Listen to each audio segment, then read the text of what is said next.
kita udah di situasi ini, ya kan? Ada 3 badai yang utama. Satu, rupiah melemah. Kedua, imported inflation, ya kan? Lalu ketiga adalah fiskal. Ya.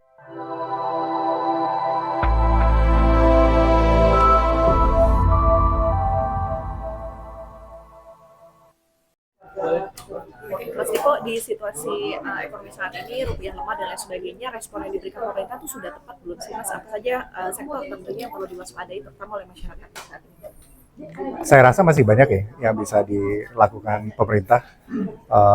Saya rasa fokusnya hari ini memang terlalu fokus di instrumen-instrumen moneter. Kan beberapa dikeluarin ya, jadi ada selain intervensi yang NDF dan di pasar spot, dia ada produk ada swap currency, ada bond stabilization, ada berbagai macam produk. Tetapi saya rasa produk-produk ini mereka hanya fokus terhadap volatilitas harga, ya kan. Jadi harganya nggak naik turun, dia lebih stabil, ya kan. Tetapi kalau memang trennya melemah ya melemah. Saya rasa memang yang kurang sekali itu adalah lebih di pemerintahan overall dan fiskal, gitu. Jadi dengan rupiah melemah ini memang sudah ada beberapa sektor, ya kan, yang mungkin menjadi berat ya. Apindo kan juga sudah mengeluarkan survei, ya kan. Apindo bilang hampir 67% dari internal itu mungkin tidak akan ekspansi dalam beberapa tahun. Ya kan, artinya apa? Artinya tingkat pengangguran mungkin di tahun ini akan cukup berat. Ditambah tadi ya, beberapa sektor memang yang komponen impornya tinggi plus komponen minyaknya tinggi atau turunannya, itu akan sangat-sangat berat. Jadi kalau nggak salah dari Kementerian Insuran itu udah ada 5, itu jadi plastik, tekstil, otomotif, elektronik, terus ada satu lagi, ya kan. Jadi memang, ya kan, apa nih pemerintah yang lakukan untuk menyelamatkan industri-industri ini, ya kan. Kalau dirasa tepat apa enggak, saya rasa kurang. Sebagai contoh tadi ya, misalnya kita ngomongin tekstil sama plastik, ya kan. Sebenarnya pemerintah itu atau melalui Danantara, dia bisa invest di nafta namanya. Nafta itu produk turunan minyak, ya kan. Itu yang digunakan industri tekstil sama industri plastik. Jadi kenapa mereka juga tidak sesuai? Karena kita banyak impor. Saya terus contoh lagi misalnya di industri baja, Krakatau Steel, ya kan, dia juga bisa invest di ada namanya hot rolled coil, ya kan. Intinya jadi ada beberapa industri namanya mother industri yang memang kalau ini ada turunannya ada semua. Jadi kan kita selalu mau hilirisasi, ya kan. Kita hanya fokus di minerba, ya kan, bukan di industri-industri yang padat karya. Sebenarnya tadi masih ada ya, kayak nafta, lalu juga tadi hot rolled coil, ya kan. Ada beberapa industri yang pemerintah bisa lakukan untuk menolong banyak industri lah, saya rasa. Mungkin. Mas, di situasi saat ini harga-harga juga sudah mulai naik. Ya. Ada optimisme juga dari Menteri Purdaya bilang kalau dalam 6 bulan dari sekarang orang susahnya makin sedikit. Tanggapan Anda seperti apa? Orang susah semakin sedikit. Saya rasa Makin berkurang. Itu antara iya dan tidak ya. Jadi kalau kita lihat misalnya di triwulan 1, ya kan, ekonomi baik ya, PDB naik, konsumsi rumah tangga itu naik 15%. Tetapi kalau kita lihat benar-benar detailnya lagi, itu yang kan jadi konsumsi rumah tangga naik karena orang belanja lebih ya. Tapi yang belanja lebih itu hanya menengah atas dan atas, gitu. Intinya apa? Intinya masalah struktural ekonomi kita seperti kelas menengah yang tertekan, orang miskin masih banyak, itu tetap menjadi problem hari ini, ya kan. Jadi sama kayak Pak Prabowo bilang kan, orang miskinnya bertambah gitu. Jadi ini isu yang sangat-sangat serius.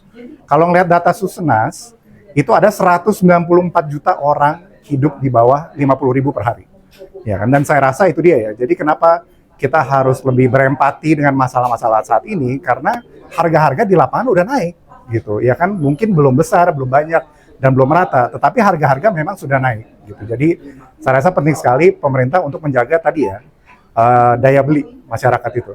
Oke, utama pemerintah apa sih Mas? Kalau tadi kan Mas Diko sempat mention soal pegangan kelas dan pasar dan sebagainya, apalagi kalau pasarnya kan bergantung pada apa yang keluar dari pemerintah nih, gitu. Iya. Ya. Saya rasa kalau pemerintah secara keseluruhan, kalau kita lihat sepertinya pemerintah rating, dia concern pertama adalah kebijakan yang berubah-ubah. Concern kedua adalah institusi. Dia specifically bilang Danantara dan MBI. Lalu ketiga dia concern adalah masalah fiskal. Tetapi artinya apa? 2 dari 3, 2 yang utama itu tidak ada hubungannya sama sekali sama angka. Jadi itu hubungannya lebih ke iklim investasi, kebijakan yang lebih pasti. Dan saya rasa, again ya, tadi mungkin seperti di acara tadi, saya rasa itu ada 3 layer. Satu masalah visi, satu strategi, satu lagi personel. Mungkin divisinya oke, tapi kadang-kadang strategi kurang tepat, ya kan? Apalagi personel, itu banyak sekali, ya kan, personel ini tidak sesuai dengan bidangnya gitu. Jadi saya rasa itu ya perlu diperbaiki di sistem dua itu tadi, strategi dan personal. Mas Dipo, kan ada pendapat nih bahwa ekonomi rupiah terus melemah nih karena memang fundamental ekonomi kita ini lemah. Kalau Mas Dipo melihatnya gimana? Saya setuju sekali ya, karena kalau kita melemah itu kita hanya melemah melawan US dollar kan. Tetapi nyatanya rupiah itu melemah lawan Singapura dollar. Kita melemah lawan Malaysia ringgit. Kita bahkan melemah lawan Thailand baht gitu. Artinya apa? Artinya ada something, emang sesuatu yang masalah selain melemah lawan US dollar gitu. Iya kan? Dan itu dia, saya rasa ada banyak hal sekali yang selain angka gitu ya.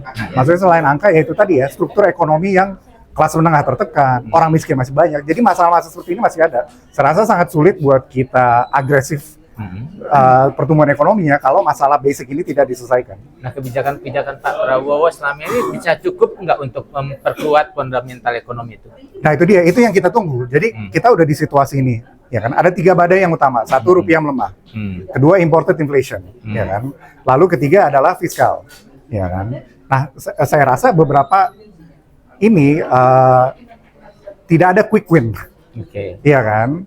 Jadi memang seperti Q1, masalah bakal bisa maju apa enggak itu benar-benar tergantung pemerintah. Karena kalau nungguin swasta kan lama ya, sesuatu dia nunggu kebijakan, nunggu kepastian. Memang ada di pemerintah, tetapi itu dia yang tadi saya bilang, visi, strategi, personel. Misalnya MBG. Alangkah baiknya kalau MBG tidak hanya terpusat dimiliki oleh hanya legislatif, polisi, tentara. Dia bukan hanya punya 1, punya 12, punya 13, ya kan? Harusnya dimiliki oleh putra-putri daerah.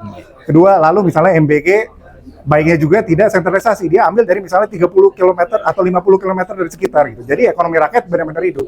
Nah, itu kan keputusan ada di presiden memang. Ada pemerintah lah, sorry bukan presiden gitu. Jadi saya rasa masalah ekonomi bisa diperbaiki atau tidak ini benar-benar pemerintahnya mau menjalankan atau tidak gitu. Visi-visi yang dijanjikan di awal.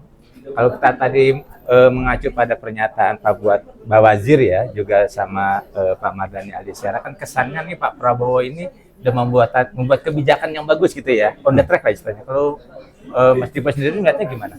Saya balik lagi Mas ke tadi, visi, strategi, personel. Dan itu sering sekali ya, personel semua tahu lah, baik dan sesuai. Tapi kalau misalnya kita lihat yang lagi rame ya terakhir soal ekspor, ya kan, itu terlihat sekali dari perpunya peraturan ini masih belum matang. Terlihat sekali banyak sekali bolong, ya kan, dari ini badan ekspor atau BUMN ekspor. Lalu kayak, oh kita 3 komoditas hari ini, nanti 3 bulan lagi kita 3 komoditas lagi gitu. Ya kan, jadi meningkatkan ketidakpastian usaha gitu. Dan yang paling bahaya menurut saya, itu sudah clear bahwa Amerika itu tidak termasuk dalam limitasi ekspor tersebut. Jadi semua itu berlaku untuk ekspor ke semua negara kecuali Amerika. Saya rasa di situasi geopolitik ini, ya kan sangat berbahaya kita mengambil blok. Ya kan Amerika atau Cina atau apapun itu. Ya kan saya rasa dan itu terlihat sekali jadi belum matang.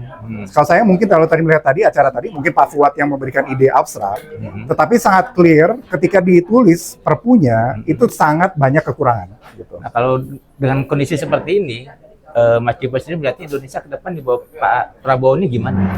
Mungkin itu teman-teman lah yang menjawab tapi optimis nggak, tapi maksudnya itu dia. Jadi tergantung teman-teman bisa melihat nggak itu tadi. Jadi mungkin dia visinya oke. Tapi again visi ini kan banyak buat kampanye ya. Ya karena ini biasanya kampanye nih. Jadi apakah dia bisa mengimplementasikan strategi dan memilih personel yang baik.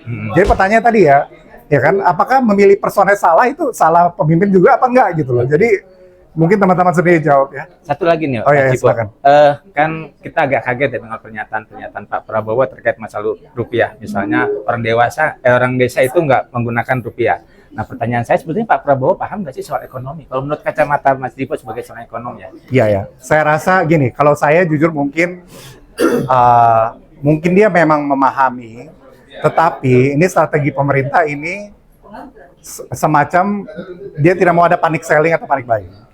Ya kan, tetapi menurut saya ini bahaya juga karena aman-aman beneran nggak aman gitu kan, kita jadi bertanya-tanya ya kan, kalau misalnya kayak contohnya aman ya kan, orang banyak nanya oh kok triwulan 1 atau misalnya April angkanya bagus gitu, tapi kok gue makin hari makin sulit ya kan, tapi dengan strategi tadi ya aman-aman semua orang jadi bertanya-tanya gitu malah, jadi menurut saya agak berbahaya ya. Memang ada ya anomali juga kan, katanya pertumbuhan ekonomi kita tuh 5,6 tapi pekerjaan susah dicari, kemiskinan justru meningkat, pekerjaan susah dicari. Nah, Mas Dipo ngeliatnya gimana? Betul, ya itu dia tadi. Jadi kalau melihat kayak kalau triwulan 1 itu banyak digenjot oleh belanja pemerintah. Belanja pemerintah naik 22%. Itu terutama untuk MBG plus THR karena kan Lebaran. Lalu kedua itu dari PMTB, itu untuk investasi bangunan fisik. Ya kan. Lalu kita perlu ingat juga itu kan di Lebaran tahun ini di bulan Maret. Tahun lalu di bulan April, jadi masuk angka beda. Lalu perang Iran itu baru terjadi di bulan tengah Maret. Ya kan sekarang kita di Mei gitu. Jadi memang ada jeda antara angka sama realita. Tetapi mungkin paling utamanya ada masalah struktur ekonomi itu sendiri. Ya kan? Karena terlihat sekali dari konsumsi rumah tangga yang menikmati konsumsi rumah tangga memang menengah atas atau atas. Kita kelas menengah masih tertekan, orang miskin masih banyak. Oke, thank you Mas. Ya, makasih ya. Panjang.